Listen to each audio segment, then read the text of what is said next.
नाज़रीन, हमें ज्वाइन किया है सीनियर माहिर मैशत जनाब मुजम्मिल असलम साहब की तारुफ के मुताबिक। Thank you very much. और हमारे साथ मियाँ शाहिद साहब भी मौजूद है। मुजम्मिल साहब, आज हम मैशत पे आप पे बात करना चाहते हैं। एक मखमसा है उसमें, उससे हमें निकालें, वो क्या है? दो आरा हैं। एक राय सामने आई, हमारे जो वजीर मौसूफ अवैस लगारी साहब ने कहा कि हम रीविजिट नहीं कर सकते IPPs क्योंकि इसकी सॉवरेन गारंटीज हैं। दूसरी राय हमें एप्टमा के चेयरमैन जनाब आसिफ इनाम साहब ने दी।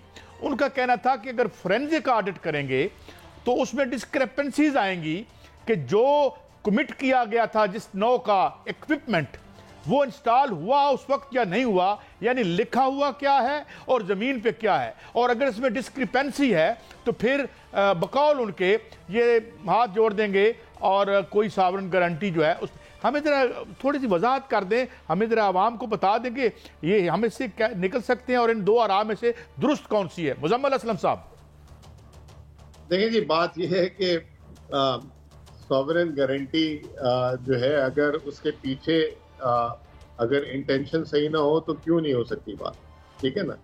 और हुकूमत को करनी चाहिए। और सॉवरेन गारंटीज तो बहुत सारी चीज़ों की दी है, माजी में भी हमने, और उसको रिव्यू भी किया है। मिसाल दे देता हूँ आपके सामने, जो 1994 का और 2002 का जो हमने पावर प्रोजेक्ट्स किए थे, उसमें भी सॉवरेन गारंटीज दी गई थी। इमरान खान की हुकूमत में वो रीनेगोशिएट हुए, तो क्यों नहीं हो सकते रीनेगोशिएट होने चाहिए। और अगर रीनेगोशिएट नहीं कर रहे सामने वाले, तो आप ये देखें कि उस वक्त जो एग्रीमेंट हुआ था उस पर कितना अमल हुआ मनोमन। मुझे एक बात बताएं सर, एक मैं आपसे आपके थ्रू एक सवाल करता हूँ कि एक आदमी ने कारखाना लगाया और वो जो है 100 टी-शर्ट्स बनाने के लिए उस कारखाने के लिए मशीन लगाई थी कि वो एक वक्त में 100 से ज्यादा टी-शर्ट नहीं बना सकती। कोई दुनिया का कारोबार ऐसा हो सकता है कि उसका 100% हर वक्त बिकता रहे माल? कभी उसका 50% बिकेगा, कभी 70% बिकेगा। तो अगर आपको कैपेसिटी पेमेंट देने का शौक भी था तो आप मिनिमम कैपेसिटी पेमेंट देते हैं, नंबर 1। नंबर 2, आपने बाहर वालों को IPP के प्रोजेक्ट के नाम पे पाकिस्तानियों के साथ भी वही मुआहदा कर लिया। बाहर वाले और पाकिस्तानी दोनों ने आपसे डॉलर में तो टैरिफ तय कर लिया और डॉलर में कैपेसिटी पेमेंट तय कर ली, लेकिन जो उसकी सरमायाकारी की वो आपके मकामी बैंकों से कर्ज रुपए में लेके की। तो ये आप क्यों नहीं बात उनसे कर सकते? एग्रीमेंट को खोलें, लीगल माइंड्स को बिठाएं, फाइनेंशियल एक्सपर्ट्स को बिठाएं, टेक्निकलिटीज निकालें, उनके साथ बात करेंगे, सब कुछ हो सकता है। अब बात यह है ना कि बात अगर ज्यादा खुली तो बात इनके गिरेबानों तक चली जाएगी। ये इसको संभालेंगे कैसे? अभी तो वही एक ही ड्रामा, लोड शेडिंग के अंधेरे से निकाल दिया, उस अंधेरे से अच्छा निकाल दिया। मुजम्मिल साहब, एक और भी बात है जो मैं आपसे करना चाहता हूँ। आज IMF की एक मैंने खबर देखी एक बड़े कौमी अखबार में, अंग्रेजी अखबार में, कि IMF ये कह रहा है कि भाई आप रीविजिट करें। मैंने गालबन अभी बिजनेस रिकॉर्डर में आई थी कि रीविजिट करें। PM साहब कह रहे हैं कि जी हम बिजली की कीमतें इसलिए बढ़ा रहे हैं कि IMF हमें कहता है, और IMF की रिपोर्ट कह रही है कि इनको रीविजिट करें। और फिर ये कि मैं थोड़ा सा आपको बता दूं, मैंने फाइनेंशियल टाइम्स में बार बार कोट कर चुका हूं, ये जो कर्जा लिया था उन्होंने 2080 का कोलेटरल था, 80% कर्जा पाकिस्तान की रियासत यानी अवाम उसको सर्विस कर रही है और इनपुट भी हम दे रहे हैं। ये थे 1993 के मुआहदे। जी मुजम्मिल साहब, देखिए बात यही है ना सारी, मैं आपको ये कह रहा हूँ, एग्रीमेंट्स को खोलें, कॉन्ट्रैक्ट्स को खोलें, आपको बहुत 10 चीजें मिल जाएंगी जिस पे आप बैठ के उनसे बात कर सकते हैं। अगर आलमी अदालत में भी जाती है बात तो जाने दें।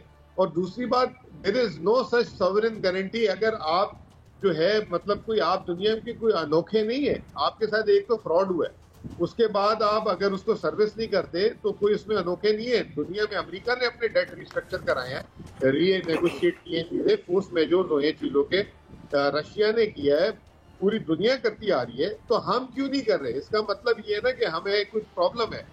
और दूसरी बात ये कि कल आपके जो दो चीजें आपने जिक्र की, दो चीजों का मैं भी जिक्र कर देता हूँ जो बड़ी अहम है।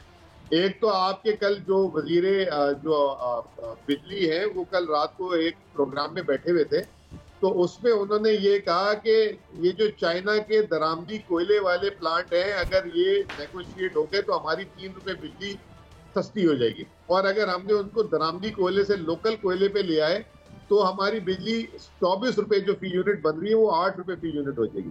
तो उन्होंने तो कल खुला एक्सेप्ट कर लिया और नवाज शरीफ पे चार्जशीट लगा दी कि ये आज पाकिस्तान ये जो बड़े मसले में, और ये और किसी पावर प्लांट से नहीं है। ये जो दरामदी कोयले के हमने 4-5 प्लांट लगाए 1200 मेगावाट वाले, वो पूरे पाकिस्तान का बेड़ा गर्क करके बैठ गए, नंबर 1।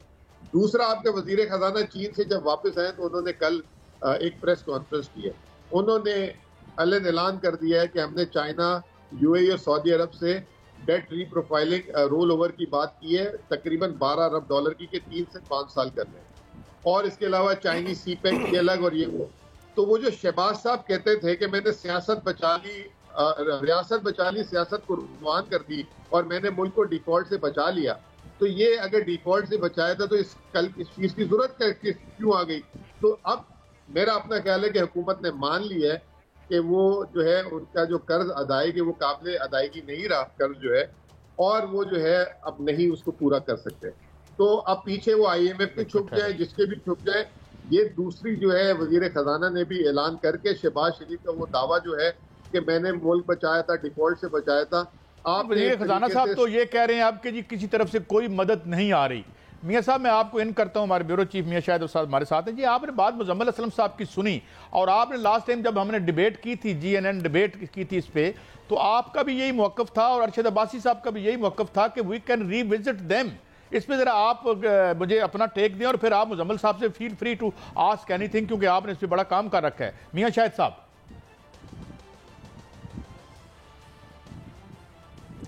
साहब सिर्फ जो फ्रांसिक ऑडिट है वो हो जाए तो सब कुछ दूध का दूध और पानी का पानी हो जाएगा, क्योंकि जो पावर प्लांट्स लगे हैं उनकी वो मशीनरी नहीं है, वो टेक्नोलॉजी नहीं है जो नेपरा को टैरिफ के वक्त जो है वो दी गई थी, जो बताया गया था। जब भी ये हाल तमाम प्लांट्स का है या कुछ प्लांट्स का है? के तहत लगता है और उसके बाद नेपरा से टैरिफ लिया जाता है। देखिए सर, जो टैरिफ लिया जाता है उसमें लिखा जाता है कि कौन सी टेक्नोलॉजी है जो हम यूज़ कर रहे हैं। फिजिबिलिटी रिपोर्ट होती है बाकायदा तौर पर, उसका तमाम स्ट्रक्चर दिया जाता है। लेकिन यहाँ पर नेपरा ने जब ये कोल पावर प्लांट लग रहे थे तो उस वक्त कहा था कि अल्ट्रा सुपर क्रिटिकल का टैरिफ जो है वो दिया जा रहा है, अल्ट्रा सुपर क्रिटिकल लगनी चाहिए, बॉयलर्स जो है वो लगने चाहिए और टेक्नोलॉजी ये होनी चाहिए और मशीनरी न्यू ब्रांड होनी चाहिए। लेकिन वहाँ पर क्या हुआ है, सब क्रिटिकल लगी है। इसी तरह तमाम पावर प्लांट्स जो हैं उनका अगर फ्रांसिक ऑडिट करा लिया जाए तो खुद ब खुद मुआहदे जो हैं वो खुल जाएंगे, कोई मुआहदे खोलने की ज़रूरत नहीं है, खुद ब खुद मुआहदे खुल जाएंगे। कैसे साहब ऐसा यहाँ पर फ्रॉड हुआ है इन पावर प्लांट्स में। मैं एक IPPs की, अगर आपको रोज़ाना की बुनियाद पे आप चाहें तो मैं एक IPPs का आपका कच्चा चिट्ठा खोल सकता हूँ कि एक IPPs में कौन कौन से रूल्स जो हैं रिलैक्स किए गए। सिर्फ एक मिसाल देता हूँ अगर आप चाहें तो, सिर्फ एक मिसाल। चिन्योट पावर लिमिटेड जो कि शरीफ फैमिली का है, सबको पता है, 62 मेगावाट का है, बिगास से चलता है। बड़े दावे किए गए कि ये बहुत सस्ता पावर प्लांट है। उसकी मैं आज दस्तावेजात पढ़ रहा था, नेपरा से जो टैरिफ लिया गया वो उसमें इतने रूल्स जो है वो रिलैक्स किए गए, इतनी जो उसमें लिखा गया कि फिजिबिलिटी स्टडी जो है उसको नहीं चाहिए, उसकी ज़रूरत नहीं है, उसको नहीं लिया गया। और ये IPP मोड पे लगा है और इसका जो टैरिफ मिला है वो बगास का मिला है, जो अफरन टैरिफ है 5 रुपये कुछ पैसे है। पिछले महीने 5 रुपये 98 पैसे फी यूनिट में उन्होंने बिजली पैदा की है। लेकिन हुआ क्या है, 7 रमज़ान शुगर मिल को बिजली दी जाती है उसी 5 रुपये 98 पैसे में। उसके बाद जो है इसका मुआहदा रीन्यू होता है, जो कि हम कहते हैं हम रिविजिट नहीं कर सकते, वो 2016 में रीन्यू होता है। उसको फिर जो लाइसेंस दिया जाता है उसमें यूनितास स्टील मिल्स, एक क्रिस्टल प्लास्टिक मिल और शरीफ डेयरी और शरीफ मिल्क प्रोडक्ट्स, ये मिलें जो हैं इनको बिजली दी जाती है। ये सारे क्लाइंट्स तो फेस्को के हैं। क्या फेस्को को बाईपास किया गया? उसका जब मुआहदा हो रहा था, जब उसका टैरिफ मिल रहा था, जब उसका लाइसेंस जो है दोबारा तोसी हो रही थी, उस वक्त CPPA ने और फेस्को ने इसकी मुखालफत की थी कि ऐसा नहीं होना चाहिए, क्योंकि ये हमारा क्लाइंट है, हमारा कंज्यूमर है, इसलिए अगर हमसे बिजली नहीं लेगा, उनसे सस्ती बिजली लेगा तो वो जो है वो हुकूमत को नुकसान होगा। लेकिन नेपरा ने नहीं मानी। नेपरा ने लिखा है कि इन इतराज़ात के बावजूद इनको लाइसेंस दिया जाता है, क्योंकि उस वक्त 2016 था और पहला जो लाइसेंस मिला था उस वक्त 2014 था। आपको पता है 2014 में किसकी हुकूमत थी? ये जरा क्या उस हुकूमत में ये पॉलिसीज जो है रिलैक्स करनी चाहिए थी? ये 2006 की पॉलिसी के तहत लगा था। पंजाब ने भी कह दिया। क्या मुझे ये बताएं कि 5 रुपए 5.5 रुपए में बिजली लेकर क्या रमजान शुगर मिल ने अपनी चीनी सस्ती की? उस टैरिफ का हिस्सा उसमें डाला। रेगुलेटर से ये सवाल क्या जो डेयरी प्रोडक्ट्स हैं या मिल्क जो शरीफ मिल्क है उसकी प्रोडक्ट्स में उसका हिस्सा है? नहीं है। सस्ती बिजली लेकर, जिस तरह इलेक्ट्रिक को कहते हैं कि सस्ती बिजली लेकर महंगे दामों अपने सार्फिन को देता है, इसी तरह इन्होंने सस्ती बिजली लेकर महंगी जो प्रोडक्ट्स हैं वो लोगों को दी।